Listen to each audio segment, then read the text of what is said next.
Hello viewers, எல்லாருக்கும் வணக்கம். நாம் இந்த வீடியோவில் 21 மே 2025 மார்க்கெட் அப்டேட்டை பார்க்கலாம்.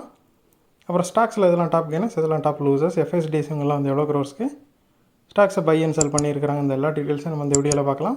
ஃபஸ்ட் வந்து மார்க்கெட் அப்டேட்டை பார்த்துடலாம். நிஃப்டி பார்த்திங்கன்னா 129 பாயிண்ட் வந்து ரேலியாக இருந்துச்சு. நிஃப்டி வந்து ரொம்பவே வாலட்டைலாக தான் இருக்குது ரீசெண்ட் டேஸில். என்ன தான் அப்பர் சைடில் மூவ் ஆனாலும் ரொம்ப வாலட்டைலாகவே இருக்குது. எஃப்ஐஎஸும் அதுக்கேற்ற மாதிரி பார்த்திங்கன்னா ஒரு நாள் பை பண்ணுறாங்க, ஒரு நாள் செல் பண்ணுறாங்க. ஸோ அதுவுமே வந்து மார்க்கெட் வந்து ரொம்பவே ப்ரெஷரில் வச்சுருக்குது.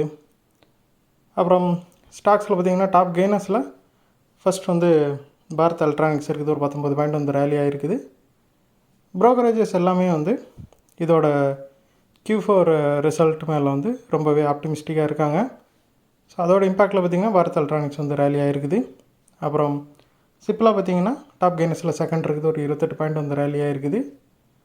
சிப்லா மட்டும் இல்லாமல் நிறைய ஃபார்மா ஸ்டாக்ஸ் எல்லாமே வந்து ரேலி ஆகிருந்துச்சு. அதுக்கு ரீசன் என்னென்னு பார்த்தோம் அப்படின்னா, யூஎஸ் அத்தாரிட்டிஸ் வந்து ட்ரக் ப்ரைஸஸ், அதாவது மருந்துகளோட விலையை வந்து குறைக்கிறதுக்கான நடவடிக்கைகளில் வந்து ஈடுபட போகிறாங்க அப்படிங்கிற மாதிரி நியூஸஸ் வந்து வெளியே வந்துட்டுருக்குது. ஸோ இந்த ப்ரைஸ் ரிஃபர்மேஷன் வந்து பிராண்டடு ட்ரக்ஸுக்கு, அதாவது பிராண்டட் மருந்துகளுக்கு மட்டும்தான் அவங்க டார்கெட் பண்ணி இந்த விலை குறைப்பை பண்ணுவாங்க அப்படின்னும், ஜென்ரிக் மெடிசின்ஸுக்கு வந்து இந்த விலை குறைப்பு நடவடிக்கை வந்து இருக்காது அப்படின்னும் நம்பப்படுது. ஸோ இது வந்து சிப்லா மாதிரி இந்தியாவிலேருந்து மருந்துகளை வந்து எக்ஸ்போர்ட் பண்ணுற கம்பெனிகளுக்கு ரொம்பவே பாசிட்டிவான விஷயமாக பார்க்கப்படுது. ஏன்னா இந்தியாவில் வந்து நிறைய கம்பெனிஸ் வந்து ஜென்ரிக் மெடிசின்ஸை தான் வந்து எக்ஸ்போர்ட் பண்ணுறாங்க. அதனால் பார்த்திங்கன்னா சிப்லா அந்த அளவுக்கு ரேலி ஆகிருக்குது. அப்புறம் டாப் லூசர்ஸில் பார்த்திங்கன்னா ஃபஸ்ட் வந்து இண்டஸ்இண்ட் பேங்க் இருக்குது, ஒரு 12 பாயிண்ட் வந்து விழுந்திருக்குது. இதோட Q4 ரிசல்ட் வர்றதா இருந்ததுனால இந்த ஸ்டாக் வந்து ரொம்பவே நெகட்டிவாக ட்ரேட் ஆகிட்டு இருந்துச்சு. மக்கள் வந்து நிறையா இந்த ஸ்டாக்கை வந்து செல் பண்ணிகிட்டு இருந்தாங்க.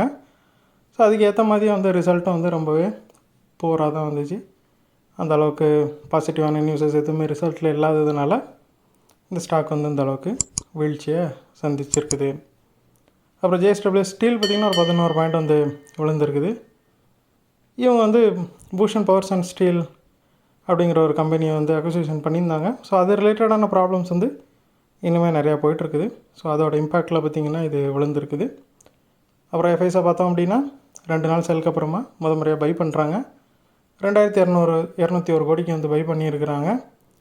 டிஎஸ் பார்த்திங்கன்னா 2வது கண்டினியூஸ் டேவாக பை பண்ணுறாங்க. 683 கோடிக்கு வந்து பை பண்ணியிருக்கிறாங்க. ஸ்டில் வந்து டிஎஸ்ட்டு வந்து பெரிய அளவுக்கு பை இல்லை.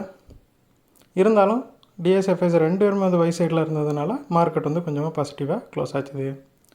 இந்த வீடியோவில் நான் உங்களுக்கு கொடுத்த இன்ஃபர்மேஷன்ஸ் எல்லாம் கண்டிப்பாக ஹெல்ப்ஃபுல்லாக இருந்திருக்கும். நான் நம்புறேன் இது உங்களோட ஃபியூச்சர் ட்ரேடிங் செஷனுக்கு கண்டிப்பாக ஹெல்ப் பண்ணும். இந்த வீடியோ உங்களுக்கு பிடிச்சிருந்துச்சுன்னா லைக் பண்ணுங்கள், ஷேர் பண்ணுங்கள், மறக்காம சேனலுக்கு சப்ஸ்கிரைப் பண்ணுங்கள். அப்படியே இந்த பெல் ஐகானை கிளிக் பண்ணிங்கன்னா டெய்லி அப்டேட்ஸ் தவறாமல் கிடைக்கும்.